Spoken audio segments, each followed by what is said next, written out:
Hi guys, Kaze here. Welcome back. We're doing some more Destiny's Princess with Hanabi Takenaka. Or Takenaka. Forgot which. Takenaka, my bad.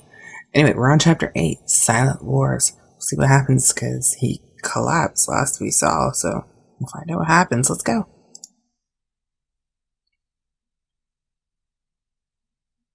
Hanabi was promptly carried from the room. For a while after that, his face remained pale and his eyes shut, never once blinking open. After examining him, the doctor knit his brow, his face dark. Well, is it bad? Yes, I'm surprised he was able to hide it this long. He only has a few days left. I couldn't believe he was that sick. How could I have been so blind that I didn't notice? I knew he often had coughing fits, and when we fought off the bandits, he had fainted. Knowing how prone he was to illness, I should have guessed he had fallen sick with something. Hanabe's pale cheeks had become waxen. It was hard to tell if he was even breathing. I hid my face in my hands. If only I had noticed sooner. Kaze, he murmured to me with concerned expression and hugged my shoulders. You noticing something wouldn't have changed anything. Nobunaga's voice from behind me was emotionless. I've had my eyes on him for a long, long time, and now, just when I could finally use him. I had his eye on him for a long time? To anyone around, those wouldn't have seemed strange words. My fiancé, whose place Hanabi had taken, had known by my real father most of his life. But coming from Nobunaga, those words had an entirely different meaning. What exactly do you mean by that? I think you know what I mean, princess. This man has been sick before he came here. Yukimura and Masamune listened with curiosity to our conversation. What are you talking about? Everyone's always known that Hanabi was sick. Huh? Yukimura tilted his head. We didn't know. Didn't we, Masamune? Not confusion. This is going to sound strange, but I can't help feeling that I've watched Hanabi die once. And not only that, I even feel like I remember his funeral. Masamune crossed his arms, watching Hanabi where he lay. His gaze was full of doubt and suspicion. Yukimura put his hand on his chin as he pondered. Now that you mention it, I kind of... Wait, hang on a second here. There's no time to be talking about this sort of thing. Yeah. Yukimura fiercely scratched at his head. No. This isn't something to discuss at a sick man's bedside. Yukimura, Masamune. Nobunaga, having stepped out of the room at some point, called from the corridor. Come quickly. Even without our strategists, that won't stop the demons from attacking. Yes, sir. Right away. Masamune left the room with obvious reluctance. Yukimura also stood, and as he passed by me, he clapped me on the shoulder with a kind smile. Don't worry too much. I guess that isn't much help, though. Yukimura, we'll protect the castle, so at least we can let Hanabi rest. Right. I'll be counting on you guys. Just leave it to me. The childlike grin Yukimura bounded from the room. I turned to the doctor. What should we do? For the time being, there's nothing more we can do. I, too, will take my leave. I'll return when he wakes up. Okay, I'll send a messenger when he does. You all can get some rest, too. I'll take care of Hanabi from here. After dismissing the pages and maidservants, it was only Hanabi and I left in the room. Hanabi's face was as white as a clean sheet of paper. This man had borne his illness quietly, never once complaining even to me. Was he now about to lose his life without ever showing his true self? Now that I think about it, he never took off his clothes. Even during the nights in his rooms, he stayed properly dressed. Perhaps it had been in order to hide his poor condition. I reached out and held Hanabi's hand. His fingers were as cold as ice. Struck with a feeling that he was even now fading away, I began to rub his hand. After a while, just as the warmth was starting to return to his fingers... Oh, I think he's waking up. Hanabi's eyelids lightly fluttered. Hanabi, can you hear me? I hesitantly tried speaking to him. Apparently responding to the sound of my voice, he slowly opened his eyes. Where am I? We're in your room. After the meeting yesterday, you started throwing up blood and passed out. Oh, I'm sorry, I had to see that. I shook my head. Don't worry about that. How do you feel? I'll go get the doctor. No, it's okay, Princess. I actually feel strangely good right now. I'd rather talk with you alone right now. Would you mind? Hanabi clung tightly to my hand, but even so, his grip was still weak. I could hardly believe that this was the man who had so easily held me down a few days ago. Tease you. Instead of asking if I mind, just order me around like usual. That's much more your style. Though incredibly weak, Hanabi still managed to crack a bitter smile. Still hung on my hand, and his eyelids fluttered close. I've been prepared for death. I only wished I had known it would be this soon. I'd be nicer to you. Instead of fussing with small things, I would have done what Kotaro said. Been more honest. Hanabi. Always worrying about things like whose memories these are. I wasted so much time. Hanabi opened his eyes and asked me in a low voice. The memories I have are false. That's true, isn't it? Yes. Since when? It's been less than a month since I've met you. I see. I let out a long breath and then looked up for a while at the ceiling. It's all originally because of me. The castle first fell. I asked the demon spirit to summon all of you for help. By his magic, you were given your false memories. The memories were the price paid for my wish. So it's all my fault. It's okay, Princess. Hanabi gave me a smile. None of that matters to me anymore. But I've been too caught up in trivial things. I didn't want to accept my affection for you. I hated myself for feeling that way. And yet, at the same time, I was jealous of the man in my memories. Hanabi closed his eyes, a peaceful expression on his face. I know now, but none of that should have mattered. I loved you, the woman in my memories, with every fiber of my being. The woman who let me sleep in her lap. I love you with all my heart. I've realized there's not a single thing in the world more important than that. All of a sudden, Hanabi was overtaken by a fit of coughs. I rubbed his painfully bent back. Hanabi, don't talk anymore. It'll only make you weaker. Just a little more. Princess, will you forgive me? As Hanabi grabbed my hand, I could see desperation in his eyes. I've hurt you, tormented you. Can you still forgive me for that? Yeah. No. Yes. Of course I forgive you. I looked down and shook my head. I didn't want him to see tears in the corner of my eyes. I don't think anything more of it. Now that I understand how you felt, Hanabi would only be here for most a few more days, and that made my heart ache with sadness. He was apparently filled with relief. He looked about to cry with happiness. If only I told you sooner. For a while after that, he settled into a thoughtful silence. He must have been exhausted. His eyes slowly opened and closed, again and again. Then finally, his eyes remained shut as he spoke. I was more of a fool than I ever imagined. Simply realizing that now means my time here in this world was worthwhile. His voice was strong and resolute.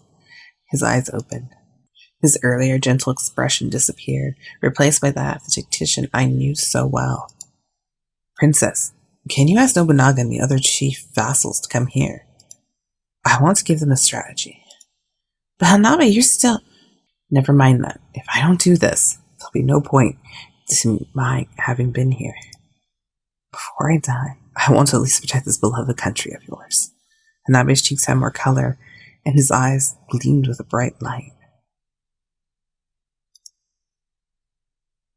Using my help to sit up, Hanabi gave his orders from the sickbed.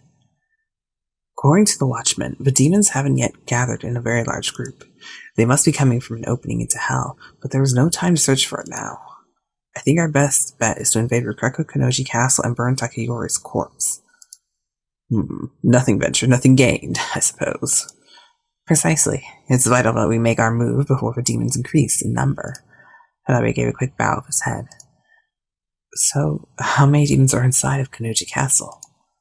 The answer to Masumune's question came from the corner of the room. At present, there are approximately 500. And the number of our remaining soldiers? I guess about 1/5 of that number. That's nothing. We fought off twice as many enemies before. If we fight any longer, the demons will reform a larger army and will face a tough battle. We will have to make some sacrifices on our end. However, as of now, our enemy is still mostly in the dark as to our plans. Relying on that alone may not be our downfall, but we have no other choice. We won't attack head on. We'll need to lure demons out of the castle and scatter them. No one looking on would imagine the man speaking couldn't even sit upright on his own. His face was haggard, but there was a fiery power in his gaze and voice. So, what about the protection of this castle? I will supervise them. I gasped quietly from where I stood behind him. Is that so, in spite of your condition? I should be able to manage at least, as long as the time it takes you to invade. Hanabi's eyes shone out with strong light. Surely the great Lord Nobunaga will not let the battle drag on. Very well said for a dying man. Nobunaga laughed with amusement and then slapped his thighs. Yukimura, Masamune, we'll move out right away. Prepare for battle. Nobunaga and the other men left, giving Hanabi and I a moment alone. I supported his feeble body from behind. He took my hand and spoke in between ragged breaths. Are you afraid? No, I believe in you. I shook my head. No, I trust you, Hanabi. It's a lie to say I was not even the slightest bit scared, but I had decided to trust in him. He was the man I had wished for and brought here after all. Though he had faced worry and suffering because of what I had done, he had chosen to save our country. We had hurt each other, but in the end, we finally had been able to come together. If the demons force from the castle, some may come this way to attack the castle. If by any chance Takayori has been able to find our plan from hell, Nobunaga is in danger. The smallest difference in time could mean the difference between victory and defeat. In fact, things happened exactly as Hanabi had predicted. A swarm of demons is heading this way! Vassals who had come running into the room breathlessly were pale. Hanabi had been lying with his eyes closed, so he snapped them open and sat up. How many? I believe around 50 or so. Had the preparations I ordered been made? Yes, sir. Everything's in place. Hanabi nodded and spoke in a soft voice. Consider it all over if the castle walls are breached. The demons are taller than us. Even without breaking the gate, they may come in by roof. Be ready for that, and take due precautions. Hanabi didn't give his orders in a loud, bold voice. It may have been because he didn't have that much strength left, but right now, his quiet, simple voice was calming to everyone. Think of it like this. The demons we kill here, the easier Nobunaga's job will be. Remember that it will be impossible to destroy the demon's leader without our efforts here. Yes, sir. The vassals gave a deep bow. His expression and voice showed that he was trusted Hanabi with all his heart. If not for his illness, we might have had a future together, protecting the country. On Hanabi's pale face, only his eyes still held a blaze of conviction, the same way a candle burns brightest just before it goes out. And like that, the battle at the castle began. Apart from the vassals stopped by to give orders, it was an unexpectedly quiet night. The silence was broken only by the occasional cries of battle. Hanabi even had the doctor stay away. Together, just the two of us gazed up at the moon through the open screen door. I see no moon, but okay. It's hard to believe we're actually right in the middle of a battle. I know.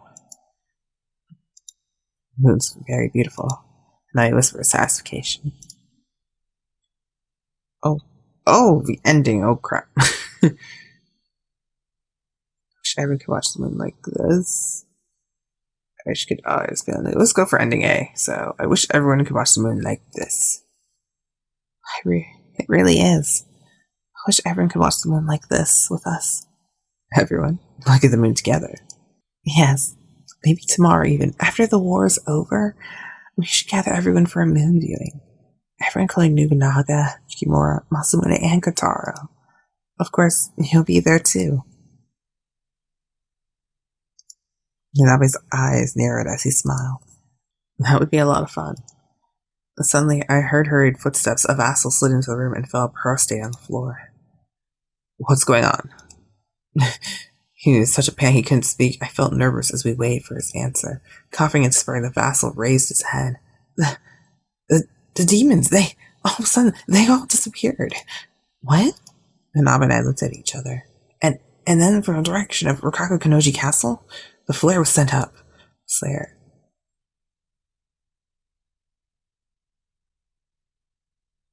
The signal flare was supposed to be the sign, but Nobunaga had burned Takayori's body.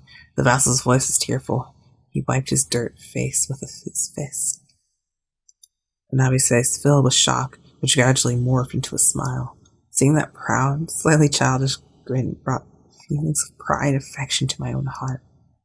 I told you I'd protect us all, didn't I? Yes, you certainly did. It was all over now. At long last, this country, the castle, and the people were safe, much sooner than I expected. Now then, I wouldn't be too sure of that if I were you. Huh? It's the first time in a while I had heard that baffling, androgynous voice. Princess, where on earth did that voice come from? Hey, what did you mean by that? I took out the dagger. At that instant,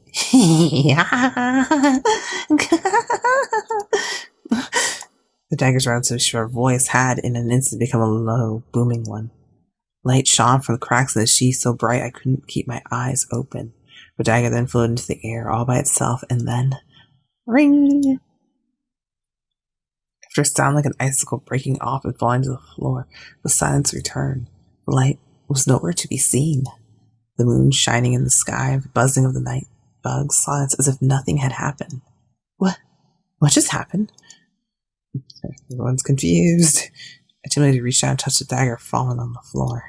I grabbed the handle and pulled. A fine black powder spilled from the sheath that was quickly blown away by the wind. What does this mean? Princess, was that? Hanabi grabbed my arm. Yes, it was the demon spirit, but I asked for help. Where did I put the dagger anyway every time I got naked for him? I don't know. You said the castle had fallen once, didn't you? Yes, I did. Did this dagger do that too? Yes, the demon-sized dagger was a spirit living inside of. Hanabi's face quickly became grim, and he turned to the vassal with a shout. Get everyone left in the castle outside, now. Sir? There's no time to explain. Hurry! Yes, sir, right away. The vassal spread off, and Hanabi again grabbed my hand. You too, Princess, hurry, outside. The spirit's magic is going to be broken. What? In a few minutes, this castle is going to fall. I said Hanabi's face with disbelief. Well, that seems quite logical. Alright, guys. Oh, it's good. We'll see what happens in the next one. I'm not going to say because I have to redo a chapter to get ending B. Anyway, I'll see you guys at the ending A and epilogue. Alright, see you guys later. Bye. Kaze out.